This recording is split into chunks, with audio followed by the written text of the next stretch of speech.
Oke teman-teman, kembali lagi bersama saya Steve Noob. Jadi beberapa hari yang lalu ya teman-teman, ini ada EA ngeluarin beta test ya, beta test free untuk Battlefield 6. Dan kemarin ada beberapa orang yang punya game Valorant itu katanya bermasalah ya, gak bisa launch Battlefield 6. Ini sih kurang lebih macam ini tulisannya ya, macam ini. The application has failed to start due to a general software incompatibility. Please uninstall the conflicting software or adjust its settings. Di situ ditulisnya programnya Valorant gitu ya. Oke.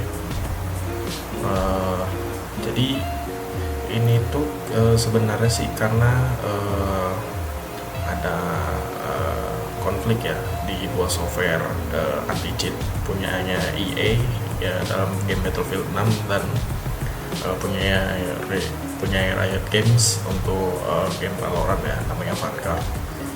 Keduanya sih ini merupakan anti-cheat kernel ya teman-teman.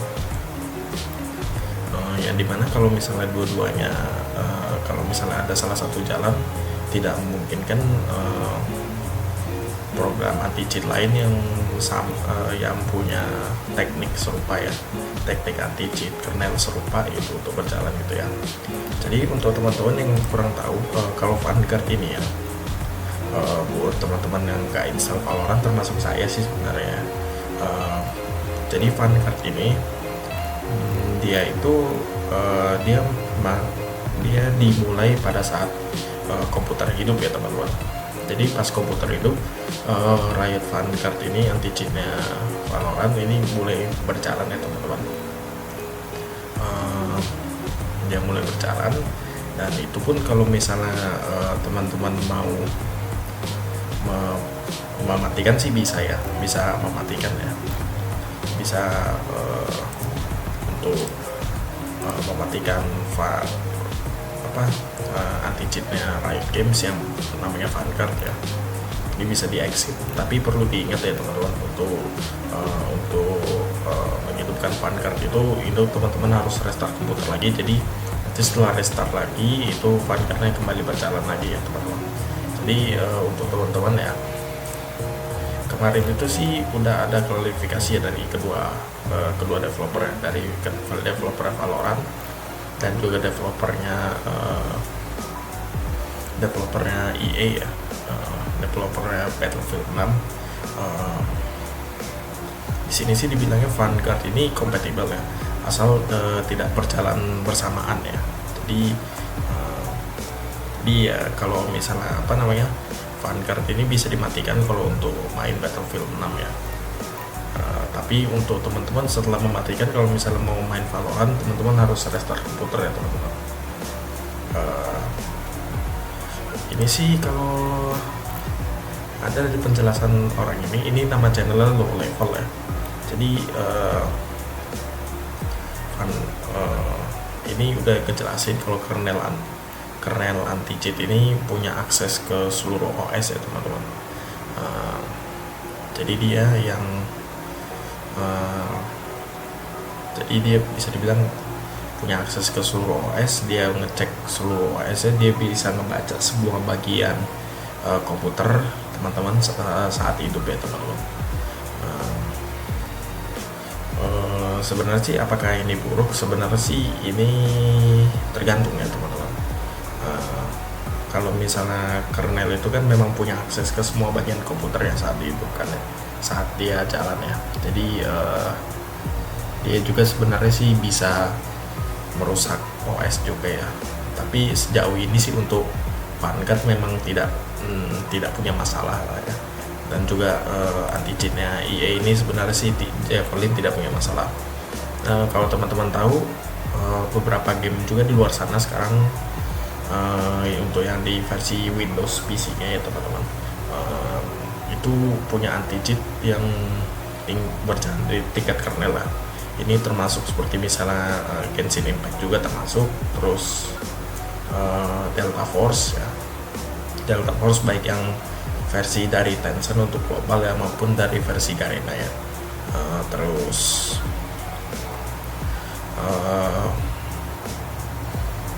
termasuk seperti Reverse 1999 juga sih, itu jalannya di kernel level ya anti-cheatnya, dan juga Wuthering Waves ya.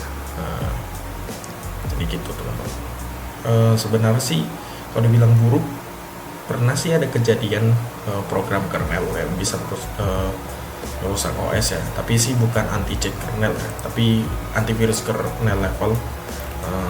Itu insiden, kalau teman-teman ingat insidennya CrowdStrike di bulan Oktober lalu ya teman-teman, itu sekitar 8,5 juta sistem Windows itu nggak bisa boot ya, nggak bisa hidup gitu ya.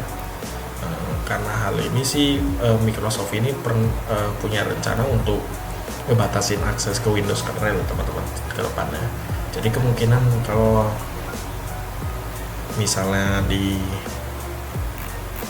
misalnya pada saat rencana Microsoft ini dijalanin, belum ada penyelesaian ya dari pihak pembuat kernel level software ya. Ini sih bisa mengganggu operasi kernel software ya gitu. Mungkin kalau misalnya seperti game dengan anti-cheat kernel level ya, anti-cheatnya mungkin nggak bisa jalan, ataupun gamenya sekalian pun bisa juga nggak bisa jalan ya teman-teman. Kalau CrowdStrike sendiri sih mereka di sini CrowdStrike bilang sih mendukung langkah Microsoft ini ya untuk ngeblok akses kernel ini ya. Jadi kemungkinan mereka juga udah bersiap-siap ya, walaupun sejauh ini belum ada strategi untuk ngebatasin kernel aksesnya itu gimana dari Microsoft ya. Jadi mereka untuk CrowdStrike sih di sini sudah sudah bersiap-siap lah. Tapi kalau untuk program-program anti-cheat game, saya sih belum nemuin ya artikel yang bilang mereka siap gitu ya dengan pembatasan akses kernel ini ya. Tapi sih memang sih kalau misalnya kita lihat di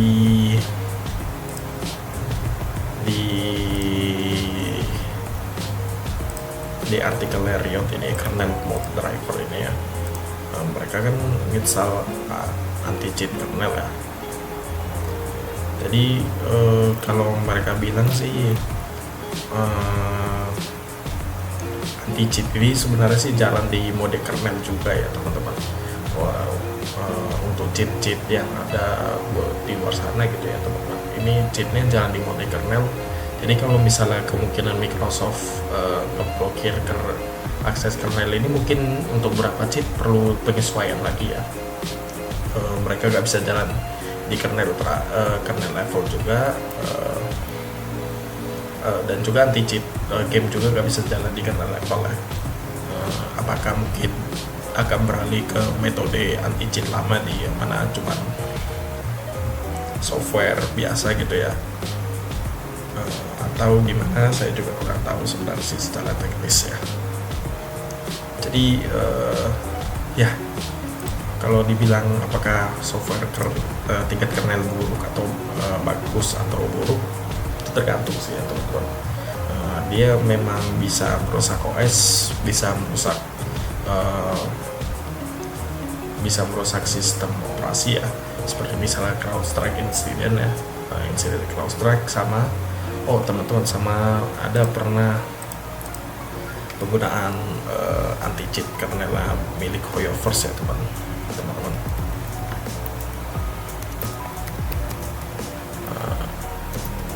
Yang pernah dieksploitasi untuk penggunaan ransomware ya teman-teman. Itu juga salah satu insiden buruk ya, dimana akses kernel itu bisa dibilang berbahaya juga ya teman-teman. Tapi untuk kasusnya seperti Riot Vanguard ataupun Javelin punyanya EA ya, itu sih belum ada masalah ya. Kalau Javelin sih ini baru sih, kalau nggak salah sih ini baru di Battlefield 6 sih. Sebelumnya sih pakai easy anti-cheat ya kalau nggak salah ya, untuk game-gamenya EA ya. Nah ini pakai ini yang dulu sih driver MHY-Prot2.sys, kalau nggak salah sih sekarang driver anti cheatnya sih namanya Hoyoka Protect.sys ya. Itu sih belum ada kasus ya teman-teman kalau untuk anti cheatnya Hoyoverse ya. Oke, paling sekian sih untuk video kali ini. Mungkin untuk teman-teman yang mungkin punya pendapat yang lebih ahli ya, yang lebih tahu ya, silakan tambahkan penjelasan dalam video saya di kolom komentar, atau mungkin bisa dibuat video lain ya teman-teman. Kita sih udah masuk ke era dimana game itu punya anti cheat di tingkat kernel lah teman-teman. Cuman saya sih sebenarnya masih menunggu ya langkah Microsoft ini ya teman-teman, untuk ngebatasin akses ke kernel Windows ya gitu. Oke teman-teman, silakan tinggalkan komen kalau misalnya ada yang kurang dalam video ini, dan silakan di like kalau suka dengan video ini, dan silakan di dislike aja kalau tidak suka, dan kita bertemu lagi di video selanjutnya.